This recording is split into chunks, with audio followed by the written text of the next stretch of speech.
You may know Alex and Lake, Lake, yeah. and Alex and Marilyn Lake. Popcorn and, factory people. and anyway, we taken over Red Onion one evening there after skiing, and there was a big party going in there, and they were selling pitchers of beer, you know, and Turpin got up on, Freddie Fisher was the band at the time, and Turpin got up on the stage with a guitar, see, and he started doing some Elvis routines and started entertaining. Pretty soon he had everything going real great, Turpin style, and pretty soon Werner Kuster owns the Red Onion. He come around to me and he said, "You kind of in charge of this bunch?" And I said, "Well, I'm with them, you know." They said, "Well, it's damn near 7 o'clock and I'd like to clear this place so we could start serving some suppers in here." So we had to get Turpin off the stage and quiet down so everybody get settled down and leave, and then supper crowd come in. But he got it. We got him a job before we left Aspen. He was a taxi driver for the Little Percent Taxi Company. But he's talking about that party that night. You go in there after you ski, you know, 4 o'clock to close the lift, you go in, we always go in the Red Onion, because old Werner, he was a good guy. He's an old Swiss guy or something. He was just a good guy. And people go in there and drink and have a good time for a couple hours, and then about 7 they start serving dinners. Well, when we got in there, we started doing rumbas and samba rhythms and stuff, and people got to beating. They take their knife or something and they clang on a pitcher or on an ashtray. And by the time we left, we went out through the kitchen. You remember that? You couldn't get through the crowd. They were handing pitchers of beer overhead because there's so many people. You couldn't get drunk enough to fall over. You could not.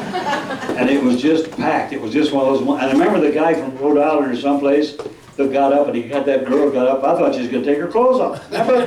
Now, what was his name? Remember him? He got her up there, and he got her all excited, and God, she was dancing around on the stage.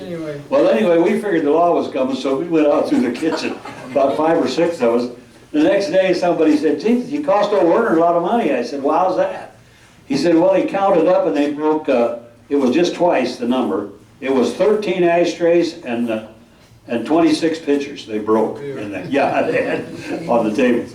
So we cost him a lot of glassware that night. That was fun, though. Anyway, Kuster got to be a good friend. I lined him up with Safarilandia, and he made a hunting trip with Ray Quadrosa and took Ray out there and got him.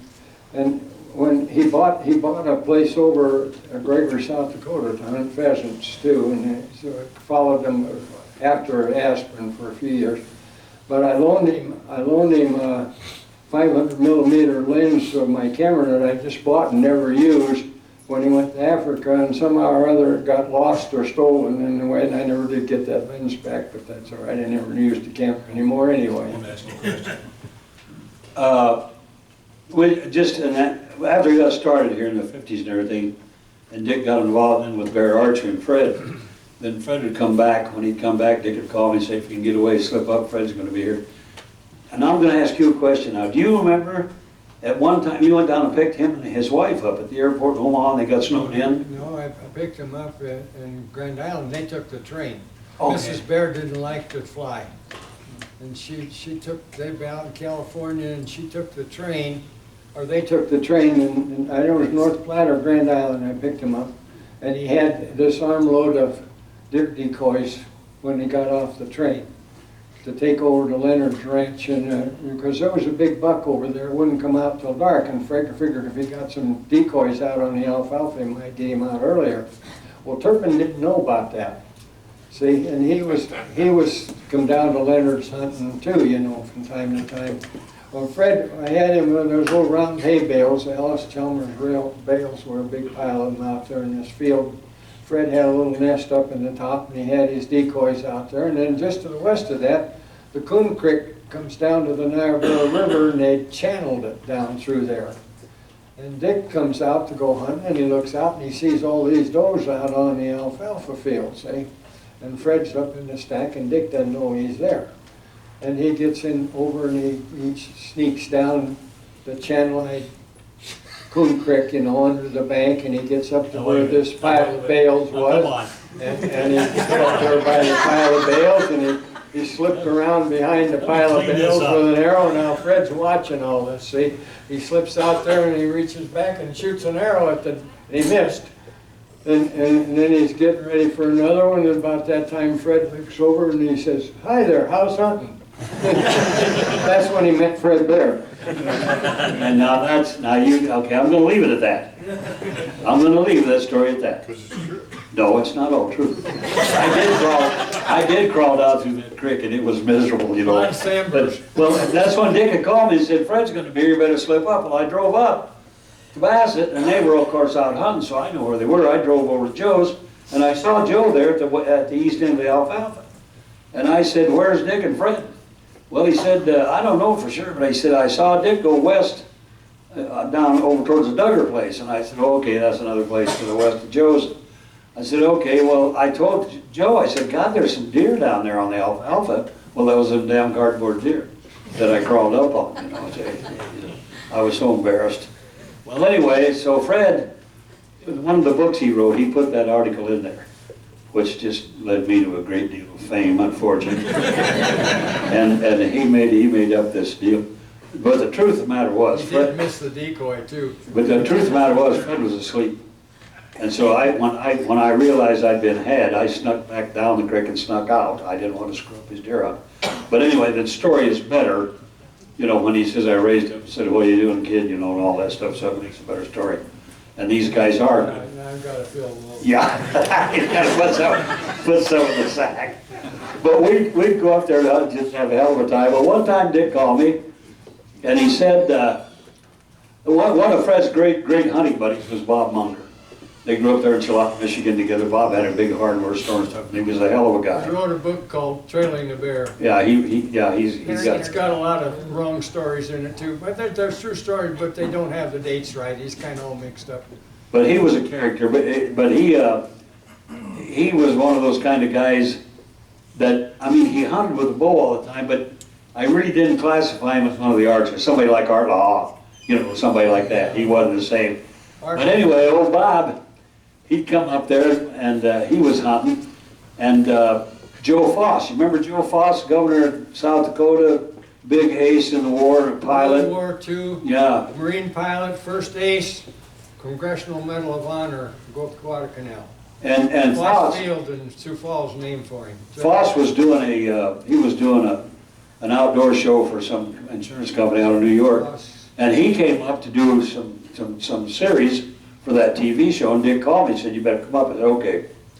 I'll never forget this as long as I live. I won't tell you all the particulars of the story, but anyway, we're up on the Niobrara River, and we got this deal where we got this mule deer buck in a creek bed. He's kind of walking down along the creek. We get on him, and we're sneaking on him, and the cameraman's right over here taking all these pictures. See? Well, we're I'll tell shooting. you a little more about it. This was a deer from Pioneer Park. I wasn't going to tell you that. I know It was a tame deer, yeah. But it had to be killed. Yeah, that was the deal. They had to get it out of there. Gene Hornbeck was involved with the game and parks, you know,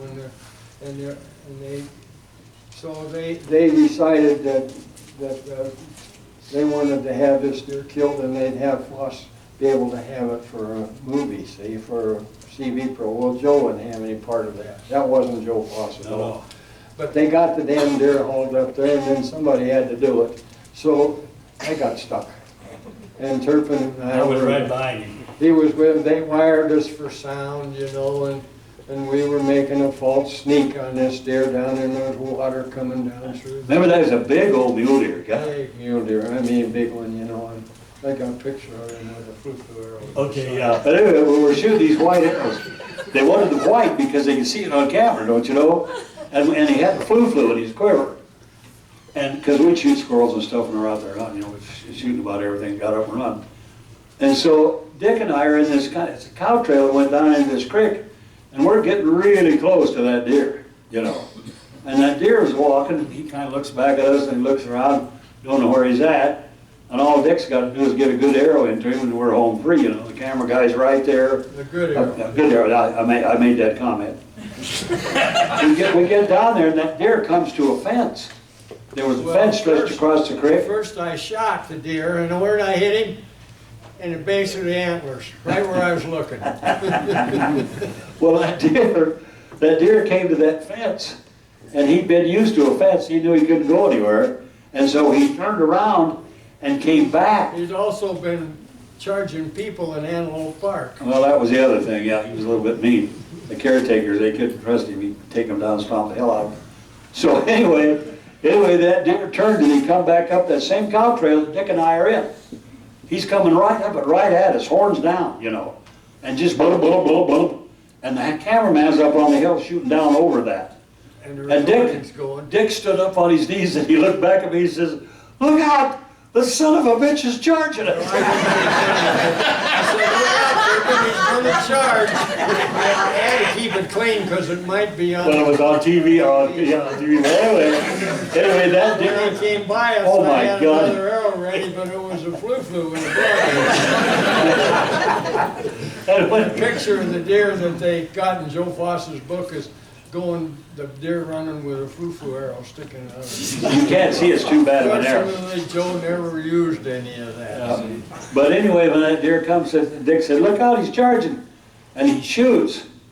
And when we'd get back at night, we'd listen to the soundtrack. Remember the guy that old Helmy had? The soundtrack, the guy, he played a soundtrack for us, which was kind of interesting, really, because you could hear all the conversation and everything. And when that deer charges, to Dick hollered, "Look out, he's gonna charge us." And he stood up on two knees, and I think he shot the deer off his knees. And when the deer went just kind of off to our side, he let go of that arrow, and that arrow hit back, the rib cage. But it was kind of angled a little bit, you know, it might have got the liver. But anyway, I don't recall all that. But when the arrow hit the deer on the soundtrack that night, you could hear Dick say, "Look out, he's gonna charge us." You could hear blow, blow, blow, blow, twang. Oh, Mauch goes, Mauch goes, "Oh," you just knew it's a deer shot in the guts. But he went over and we finally, he died. We finally shot him again, yeah. But, oh God, that was funny. We had another. Look out. We had another stock or a drive for Joe. Joe had a Flinter muzzle loader that the Isaac Waltons had given him that was a Revolutionary War flintlock rifle. And he wanted to shoot something with it. He was going to hunt and shoot a deer with it, see? So we made a deer drive down in the bottom of the Niobrara on the old Dyer place in Arrowsmith. And Joe and Mark Dichter, the sound man, he weighed about 350 pounds. Gosh, yeah. And Helmy was the cameraman. Helmy was Fred's cameraman on Africa on our trips to it a long time. But anyway, we had this drive going on, and we drove a big bobcat ahead of us and didn't know it. See, well, Joe was sitting up there with all this, and this bobcat came up, and he ran across the log in front of him, and Joe couldn't turn it down, you know. He shot that bobcat with that muzzle loader, and they got all that on film, and that's what is in his Joe Foss Outdoorsman show. But when he shot, all those deer were going ahead of us, turned around and come back, and I swear I damn near got run over. It was a pretty narrow, brushy trail in there, and I ducked down with a couple of deer coming running back through there. And I swear one of those does jumped right over my head going down. Harvick said that, yeah. Anyway, we got the bobcat taken care of and got it tanned. Well, Joe, then he had to call the whole thing short because he got sick and he damn near died. Joe had been, in his book, he talks about, he'd been pheasant hunting in South Dakota and Nebraska before he came over to Bassett for that segment, the filming segment and stuff there. And when he'd hunt, you know, country boy style that he was, he'd pull a piece of grass out and stick it in his mouth and chew it. And he was hunting in this field that had been sprayed with paraquat. And he got a bunch of poisoning, like Agent Orange poisoning or something. Chewing corn stalks.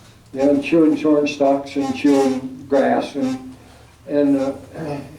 so they had to leave. And Joe got really sick. Then he had a near-death experience and became a born-again Christian after that whole experience, you know. But that's an interesting part. Joe there's a biographical book out on him. I didn't know he had one until it was done, or I'd have probably gotten a nice autograph copy. But Joe remembered you. Boy, he never forgot people. I was just gonna, that's what I was gonna say next spring like in February, March, we'd always do our sports shows in other cities. You know, you go to Chicago, you go to Detroit, you go to Los Angeles to promote Nebraska. And I was in, I think, Detroit. And Joe Foss was... President of the NRA then. Yeah, the Joe Foss was the furthest thing from my mind. I'm just there in the Nebraska booth, you know, in uniform, I had my game ward stuff on, glad handing people and telling them what a great state we had. And up walked old Joe Foss, so he started talking. Well, that's the first I knew that he'd gotten sick. And what he did, he smoked cigars, he's quitting smoking cigars, he's quit smoking. And when he got to chewing on those stalks and stuff, that was just to kind of take the place of the cigar, you know.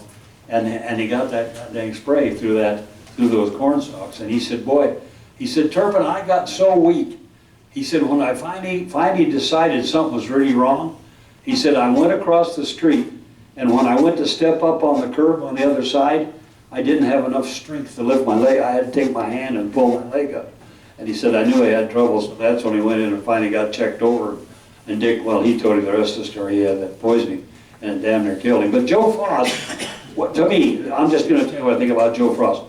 He was kind of a pretty much proud of himself guy. But the thing of it was, Joe Foss was the guy he thought he was. I'll tell you that. When he said I can get down and do one-arm push-ups all afternoon, he could do that, you know, and he wasn't no spring chicken. And when he said I did this, he did that. He was a hell of a man, old Joe Foss. But I'll never forget, Munger was there. Munger was there on that hunt when Foss was there. And we're at Dixon, we're having a scotch and talking and just kind of shooting the breeze.